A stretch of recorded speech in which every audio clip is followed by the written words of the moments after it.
The adult life is already a scam, but at the top of the list is friendship. The only thing that's more fake than WWE is the adult friendship. In my opinion, most adult friendships are purely transactional, purely based on what one person can get from the other person. And I suppose there's nothing wrong with that, but we just need to acknowledge it for what it is. Because as soon as friend one inconveniences friend two, that friendship is more dead than my YouTube videos after 48 hours, bro. And I'm not saying that there aren't real friendships out there. What I'm saying is they are few and far between. So the official definition for friend on Google is: a friend is a person you know well, like and trust. The relationship involves mutual affection, care, and support and is usually separate from family or romantic ties. Now, let me ask you, any of your friends that you have at work or outside of work, do they tick all those boxes? Do you know them well? Do you like them? And do you trust them? Because I can guarantee you 90% of the time, you max have 1 out of 3 of those criteria ticked when it comes to your friendships. And that's why I'm saying friendships are so few and far between, because genuine friendships that tick all 3 boxes are special, dude. And it's so difficult to find them. And you usually grow up with them. But you see, the majority of us, we have these people that we consider friends, but actually they are acquaintances.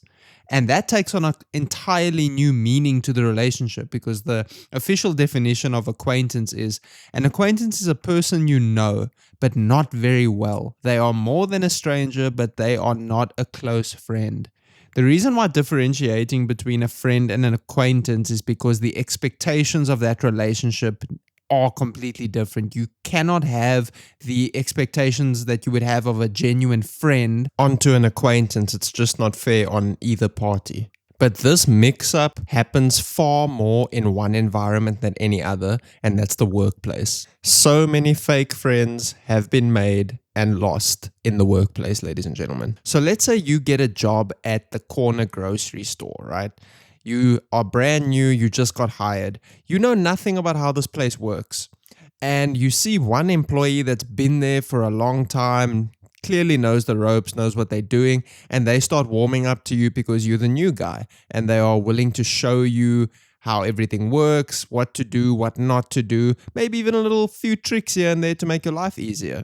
And if you are new to the game, you are thinking, oh man, I just think I made a new friend. But actually, the chances are is that this person is just training you so you don't make their life difficult. It's not that they want to be your friend, it's they are trying to make their own lives easier by getting you up to speed as quick as possible.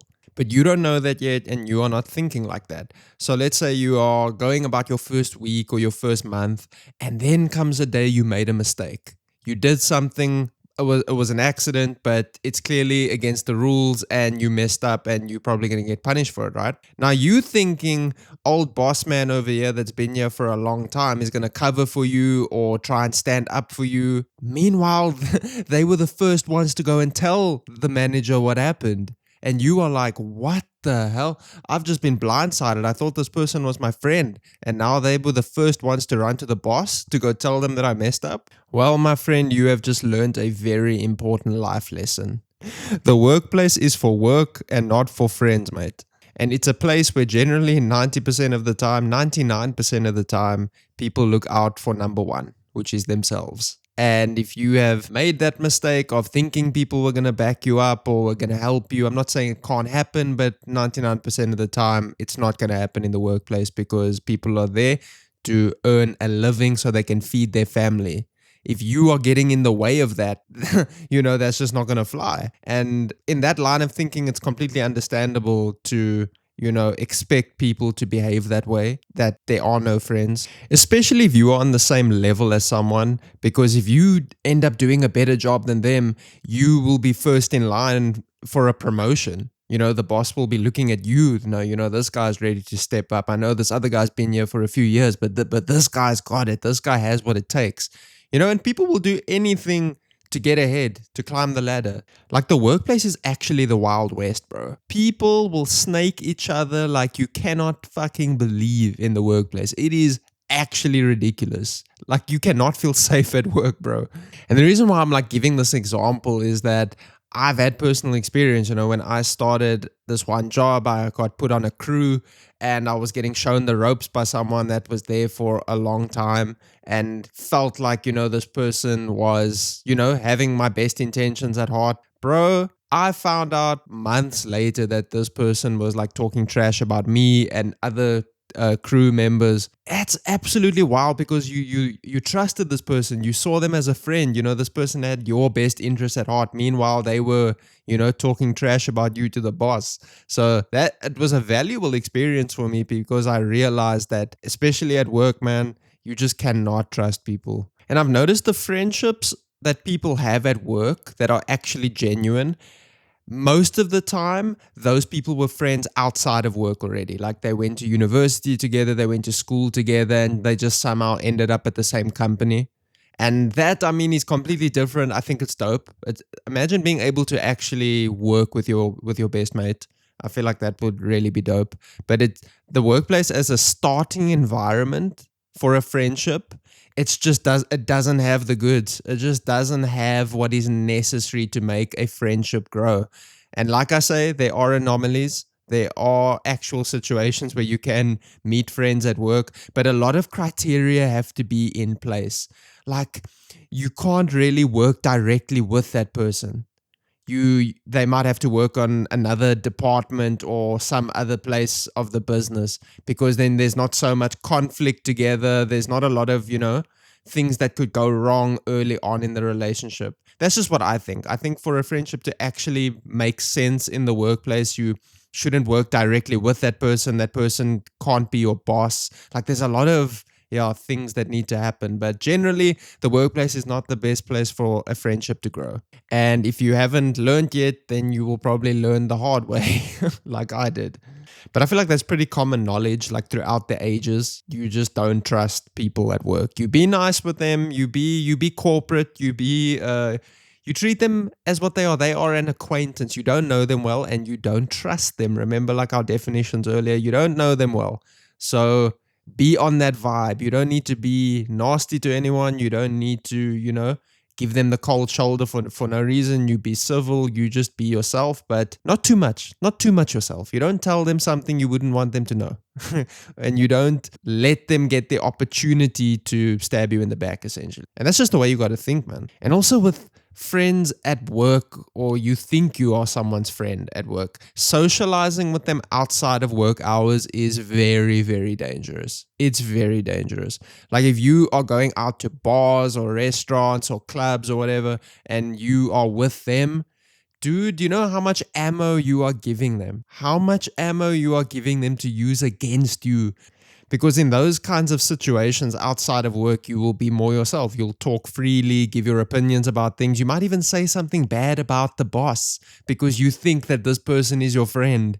And then a few weeks later, you get called into the boss's office and then he sits you down and says, "Oh, Steady, I heard you called me a jackass." And you're like, "No, boss, I would never say that about you. Like, who even told you that? That's completely false." And then he brings out the receipts like, "No, you and Johnny were at the bar last week Friday, and apparently he said that you were just ranting on about how my management style sucks and, saying all these things about me. What do you have to say to that? If you don't want to work here, I can make that happen very quickly."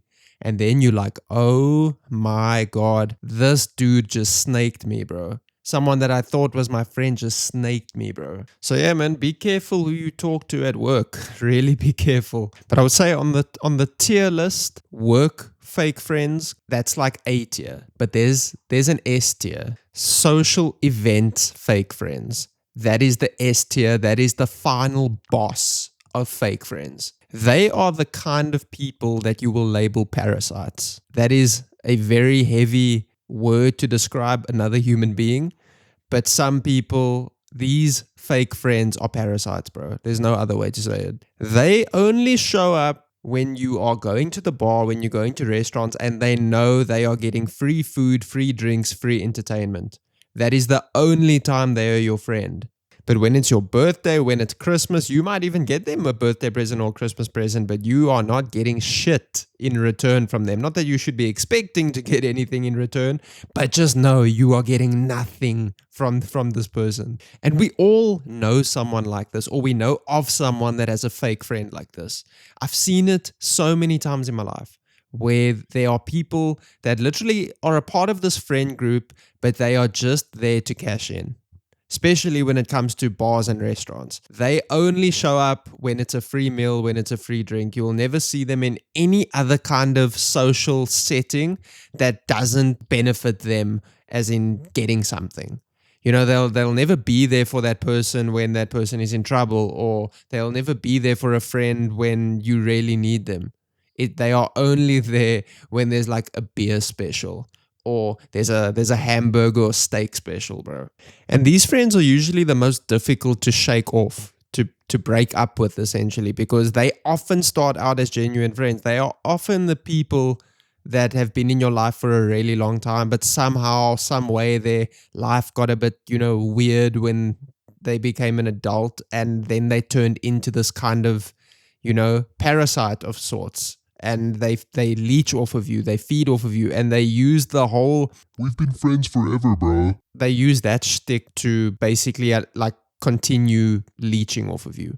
And it's so tough, man, because we've all been there, as in we've been in the situation with a fake friend like that, or watched someone get leeched on like that, dude. It's so clipped for you if you are in this situation and you don't know how to basically tell this person, stop being a literal leech and get out of my life. It is so tough, because how do you just tell someone that you've known forever that they are ass as a person, because they just want to leech off of you and take what you have and give nothing in return? But you also don't want to seem like, you don't want to put them out on their ass completely, excluding them from events and stuff that you are doing with your friends that you would have invited them to. It's a weird situation, because we could like rationalize it and say, oh, but it doesn't really affect me that much if I'm paying for this person's meal or this person's drink, because, I'm good for it. I make more money than this person, so it's fine. I want them to have a good time. But it's the expectation that that friend has on you. Like, he or she knows that you are good for it. So that is the whole problem in my mind. It's not the actual paying for someone's drink or paying for your friend's meal. I mean, that's what friends do. But it's that friend expecting it, knowing it. They are getting dressed in their best outfit, knowing that they are not going to spend a single dollar tonight. They know that Steady's good for it. And that is where these people are so dangerous, bro. And these people don't even just stop at like being friends. It'd be some family members, dude. I would say it's even more the case that at least 1 out of 3 families has one or more members of that family that leech off of other family members and don't feel anything for it other than just, we are family, so therefore you need to take care of me, bro. Like, I'm down, I can't pay for this, so you just need to, help me. And like I said, there's nothing wrong with you helping other people, especially if it's family, but it's that expectation of that person isn't even trying to better their own situation because they know X or Y family member is going to cover it. So, we all good, we all Gucci. And that is such a big problem, and it leaves the person that's taking care of them in a very precarious position, because you don't want to be the person that completely closes the tap on a family member that on facts is down on their luck. They can't pay for anything. They don't have a job. They don't have, any of these things taken care of, but they're not trying to better themselves at all. So they're just sitting there, taking these checks that you are writing out. And it's such a weird position for the person that's, coughing up, essentially. But yeah, thankfully, I don't have any family members that are trying to leech off me like that. Now, but back to the whole fake friends thing, you always got to ask yourself, if you were in that person's shoes, would you do the same? And I think you can only answer that yourself. If you were down bad, you didn't have any money, but you still wanted to go out with the bros, would you just expect your bro to cover you like that? Me personally, I don't think I would go out. I would make an excuse. I would probably be like, no, I'm not feeling it tonight, not feeling it. You know what I mean? But then eventually, I think if you kept on doing that, like refusing to go out trying to make excuses, I think your friends would sort of catch on that you probably can't afford it. And then they would formally make that offer to you. You don't need to like spend anything. We good. We'll cover it, man. It's fine. Just until you get that job that you were looking for, whatever. But there would always be that kind of respect that you need to have towards your friends. You don't just openly go out there like on a mission to leech off of them because they are your friends. Like that's some heinous activity right there. But I think in conclusion, when it comes to fake friends, they are everywhere in all walks of life, in work, social events, and even the ones that you grew up with. So fake friends are everywhere, but there are real ones in all these situations as well. As even though the probability of making friends in a lot of these situations is very low, it is possible, and you shouldn't close off your heart and mind to meeting new friends everywhere you go. I just think you always need to move on the side of caution, especially when it comes to those situations, the workplace and social events. But like I'm saying, you don't need to close yourself off completely, because if you do completely harden your heart and mind to making friends in different situations, you actually could be robbing yourself of a potential lifelong companion.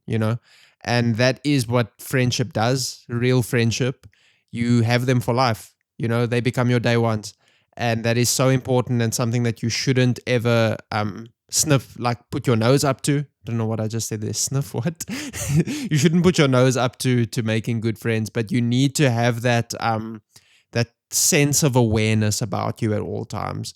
Watch how people are moving. Don't overanalyze people, but a fake friend always shows themselves eventually. They always show their hand. So just keep your eye out for it though. So that's going to be the video today, guys. If you want to support the channel, you can buy your boy a coffee, because your boy loves a bit of coffee. And please like, share, and subscribe. We are trying to get our first 50 subscribers. We are like fucking 3 away or 4 away, I think. So that's amazing, in it. And yeah, I will see you guys in the next video. Take care.